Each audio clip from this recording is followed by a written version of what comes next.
Like ఆ తర్వాత నుంచి మీ ఫైనాన్షియల్ థింగ్స్ ఎలా చూసుకున్నారు? అంతా సెట్ చేసుకున్నారా Financial బాగా? struggle always there in హ్మ్. cinema industry. Definitely, it's very అంటే insecure ఎందుకంటే field. ప్రతి ఒక్కరు ఒక పాసివ్ ఇన్‌కమ్ లాగా, ఒక పాసివ్ కెరియర్ పెట్టుకుంటూ ఉంటారు చాలా నాకు మంది అలా గదా! ఏమీ లేదు. నాకు సినిమా ఇండస్ట్రీ, నా సోల్ అండ్ సినిమా సోల్. జీవితం, సినిమా అన్ని. హ్మ్. ఆ స్ట్రగుల్ ఉంది నాకు, ఇప్పుడు కూడా ఉంది. But I'm very confident in industry. Okay. కరెక్ట్గా వచ్చేస్తున్నా, కరెక్ట్గా ఇక్కడి నుంచి అడ్జస్ట్ చేసి. సో, 'చిరు బాలయ్య' గారితో ఏమైనా ఎప్పుడైనా అయిందా? అంటే ఇక్కడున్న నాగార్జున గారితో అంటే వెంకటేష్ గారితో చేశారు మీరు నాకు అన్నట్లు వెంకటేష్ గాని. గారితో చేశారు. నాకు బాలయ్య గారితో ఒక్కసారి ఆ,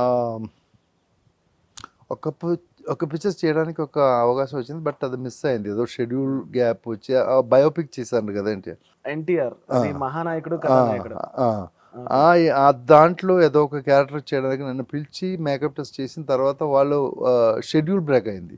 ఓకే. సో ఆ క్యారెక్టర్ అంటే నెక్స్ట్ చాలా షెడ్యూల్కి మంది నాకు డైరెక్టర్స్ మారారులెండి ఆ సినిమాకి. నాకు నెక్స్ట్ షెడ్యూల్ హ్మ్. వచ్చినప్పుడు నాకు డేట్ లేకుండా అయిపోయారు. సో అది